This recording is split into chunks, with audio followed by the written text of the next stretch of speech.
And my nigga might be guy, and my nigga might be guy. Shembe made that money,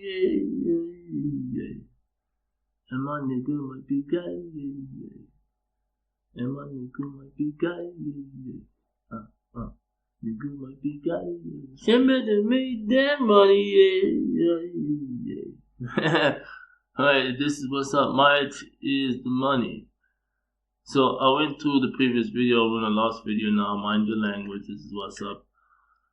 I'm going to talk about this guy called Mike Romano, raised up in Johannesburg. He made that money, and if you look at this template, like I said, this is their money. This is a promise to say, yo, if you want to recognize value, niggas, if you want to see value, this is the guy that's coming to implement the kingdom of heaven and earth, and that kingdom is going to be called ZULU. Right. So now I want to talk about the context, and I made the claim in the previous video that Shembe's purpose with the UBUNAZARETHA movement was to capture or get hold, catch or swallow a son of man that would be willing to re-establish the Zulu kingdom, the kingdom of heaven and earth. And how he was doing this was that he was making provisions for that son of man to be able to be successful. So it's something I want to explain, and it's something that I think a lot of people don't understand in terms of when they talk about God and Jesus and that type of stuff, is that there's a difference between ability and capability. So what people need to understand is that, and this is why people have a hard time, especially if you look at maybe some of the Muslims, they like their description of God, because their God, Allah, is not limited. It can't be human. It's just infinite and all powerful and all, So people like the idea of God, but in the biblical context, the emphasis has been that God is a man. When God appears, he appears in the form of a man, which becomes quite strange, because then what it means is that this man must just have like psychic powers and just know everything and just be like, so that's the assumption that's basically caused by the doctrine. So what I'm going to say is that the purpose is that a man is limited by his five senses. Sometimes men have a sixth sense, but this sixth sense is not an ability, it's a capability, and I'm going to explain now. So a man is always limited by his five senses: sight, hearing, taste, touch, and smell. Right, so that's a man. So the moment you try to put God in the context of man, you're limiting the man. So this is why people have a hard time saying that the Holy Spirit, when Jesus got baptized, he received the Holy Spirit. And because of that Spirit, and because of the Spirit of the Son of Man that's coming into the world, he was able to perform various signs. Now what I want to explain to you guys is the fact that God is capable of anything. Right. But he's still a son of man. He's still limited when he is in the form of a man. He's still limited to being a man. Sight. The same limitations that any human being would have, God has the same limitations. And this is what's quite apparent when you read the scriptures from Genesis, when God's walking in the garden and saying, "Where are you, Adam? Where are you, Eve?" So what I want to explain here is the fact that the difference between ability and capability is the fact that capability is what can be achieved given the required attention and the required resource input. So if I have the resources and the attention, I can achieve whatever I want to achieve. And I want to go back to the creation story, is that God there demonstrates what I'm talking about. They say God has capability. And how it's revealed, God has to speak, communicate to other spirits. So he communicates, he commissions attention he gets attention, and he uses water. He inspects and he visually sees that, oh, water is a good resource that can be used to create life.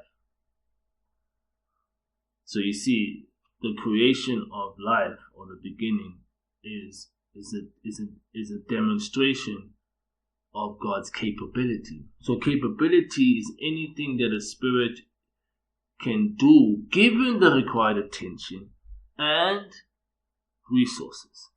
So now this is the sacred secret now. And this is what would get somebody to understand that why would the God of the Bible implement, for example, the Levitical priesthood.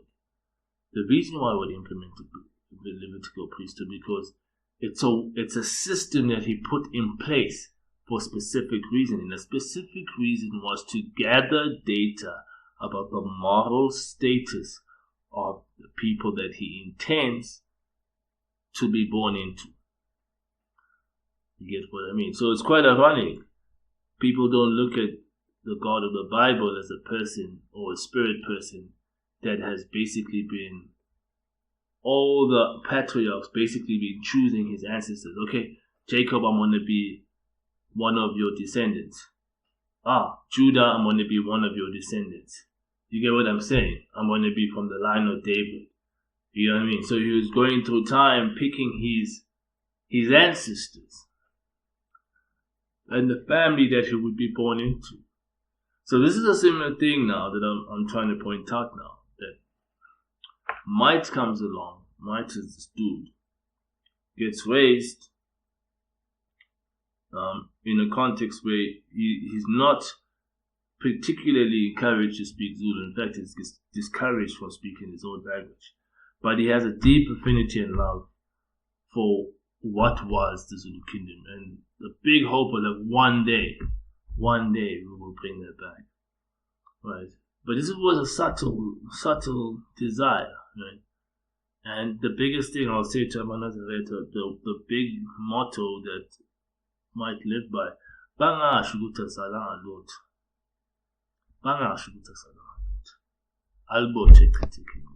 Those are the two things Might live for. And at the point where Might realized, oh geez, there's a trap, we've been set up to fail as a people, and our colonizers and our oppressors have literally made sure that we're not going to escape. And this is where Might retaliates and says, look, even if Might has to die, lose his career and lose the hope of living a comfortable life, he's going to live every moment of his life to re-establish umbuso wezulu. This is what's up. 2018, he makes that declaration that Michael Marlowe is dead. Michael Marlowe being the commercial being, his commercial person, the person, his qualifications, his career, that is all dead. That's been put to death. Because now, the Son of Man that's talked about in the Bible must live, must function, and his function is to re-implement the Zulu kingdom. Right, so this is a huge trip. I lose my family, I lose my son, I lose everything. And now I find myself amongst AMANAZARETHA, and this is what becomes the sign of Jonah now, what I'm saying. So remember, I made the first illustration about Jesus and the fish. Shembe was the fish that created the facility for the Son of Man to be successful. Right. So that's what happened. And now here I come along and I find, oh, I've been swallowed by the fish. I am that guy that AMANAZARETHA are looking for. So I'm like Jonah being in this fish, and I'm about to get spat out, and the people I'm meant to speak to and minister to and say, guys, we have umbuso wezulu. I'm coming, umbuso wezulu, like with the kingdom of heaven on earth. I'm here to implement and establish it. Jeez, my attempts to do that has been terrible, because like Zulu people are probably the most arrogant and stubborn people you'll find. Like, you can't tell them nothing. Once they know what they know, like, you can't tell them nothing. Especially especially coming from a person like me that doesn't even speak Zulu very well. It's actually absurd. It's not going to happen. I don't believe that they will believe me. So this is a tragedy, and this is why, just like Jonah, I've tried to flee from the purpose. Once I found it and discovered, no, not these people. Right? Shembe, they made their money though, but these people, I'm supposed to fuck with these people. These are the niggas I'm meant to fuck with.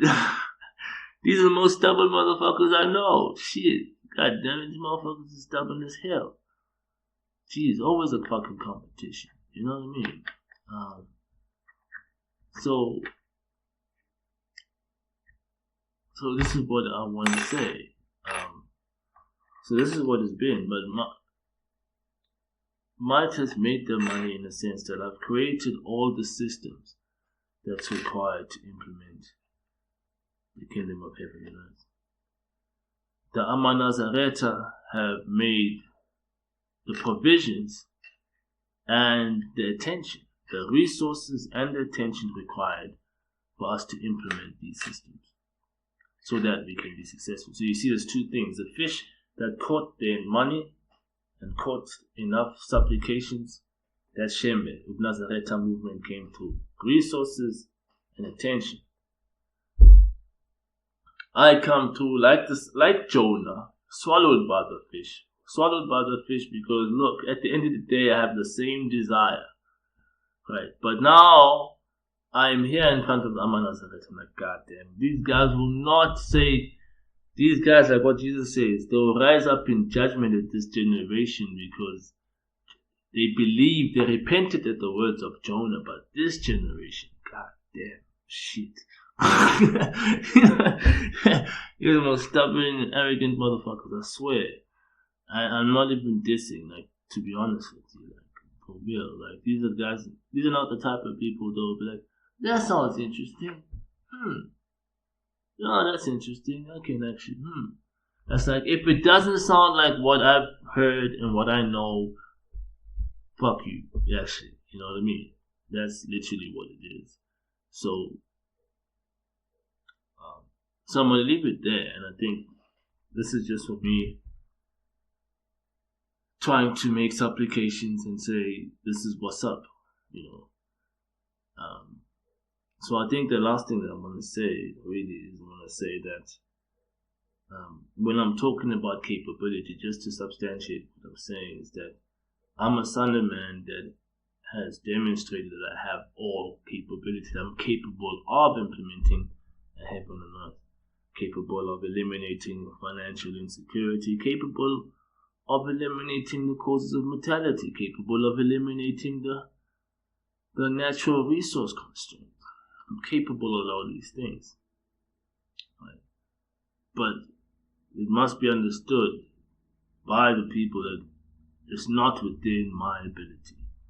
And despite the fact that I have the spirit of the Son of Man described in the Bible, I am that nigga. I still need the provisions and the attention. And this is precisely why Shembe went ahead of me to be able to get the attention of AMANAZARETHA. So now the AMANAZARETHA, because of their attitude and their hard heads and the hard hearts, it becomes a tall task to be able to say, guys, I've got the capability, let's implement the systems, I need your attention, I need the resources, let's get this done. To complete your faith, because otherwise, what you're doing all of this for nothing. You were doing this when you go out and you do the Sabbath prayer every Sabbath. You're doing this to get the attention of the Son of Man that will respond to the prayer by saying, oh, I see boot again. I'll see both take in. Let us re-establish the kingdom of heaven. So now when I come with the solution, it's like, goddamn, I got the capabilities. And I think this is the trap, and I think I have to plead with AMANAZARETHA to say, guys, what do you want me to do? Go magic, and heal somebody magically, and you want to see miracles, like signs and stuff. All the stuff that Jesus did were just signs, illustrations of what I am capable of doing on a larger scale. right? So I've built the system so that I'm able to make interventions on a larger scale that can heal people and make sure people don't get sick, make sure people are financially secure. I'm capable of that. I've built the stuff. Let's do it, niggas. I left my life for this. I died. I literally, Michael Manu died. So what that means is that I'm a person that forfeited. It's even in the scripture that says, Jesus says, pick up your torture stake and follow me. Those who lose their life for my sake will keep it, and those who want to keep their lives will lose it anyway. So I'm one of those people who are smart enough to say, nah, actually, fuck Mike Marlowe. Or actually, motherfuck Mike Marlowe. And let's get this done, nigga, you know? So, that's what I'm saying, guys. This was the longest one. And I hope you guys get what I'm saying. But let's cut it there, dude. Let's cut it there. Right, so I hope you guys understand what I'm talking about, ability and capability. So if I'm saying, where my magic tricks then, bro? Why can't I do the magic tricks? No, nigga, my magic tricks capability is the systems I've built. Right, and this will become quite apparent. Even UBUNAZARETHA itself is a system, and it'll be very apparent that I'm a custodian of such a system. And I'll give you an example. There is a reason behind UKUKANISA. UKUKANISA is a ritual where the AMANAZARETHA come and nigela for their ancestors, and you know, there's a reason behind it. It's a way of gathering data about the people. It's not just about the money. So a person like me understands this, and this is the evidence that I am who I am. That every single law and custom of the Nazareth movement has a purpose and an intent. And I'm here to respond and demonstrate why those laws and those customs were put in place. And these laws and customs were put in place essentially as primarily reminders to the Son of Man that, hey man, when you show up, don't forget this, don't forget that, just pay attention to that. By the way, in case you trip, don't trip on that. Making supplications, provisions for the Son of Man. So I hope you guys get this, right?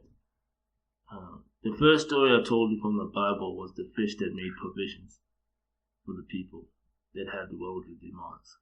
So Shembe created the Nazareth movement to make provisions for a follower, or for the Son of Man himself, to be able to live in the context of the demands of the world. So for him to be able to continue doing what he does without getting thrown into jail for tax, Shembe made the provisions and said, look man, I made provisions for you to be successful. The second illustration is the fact that Jesus is complaining about the fact that, yes, these guys are hard-headed, they have no faith. They have no faith. These guys, it's difficult. You know, so the only sign I'll give you is that the sign of Jonah, because that's how obstinate you guys are. The same way Jonah was like, nah, bro, I can't go preach to the Ninevites, bro. Right? It's the same way those Ninevites will judge this generation that the Son of Man shows up in and be like, yeah, man, we repented because of Jonah, and you guys have something greater than Jonah. You guys have something greater than Solomon, but you're still tripping. And this is what I'm saying, that in the context of my time, that people that have called me here and that every Sabbath make this prayer to get my attention, now that they've got my attention, it is very unlikely, you know, I'm going to have to put that to the test, and I think this will be my way of doing that. Say, guys, what do you guys think? Maybe I'm being arrogant. That's what it is. Alright, we'll end it there, guys. Appreciate you. Shembe, they made their money.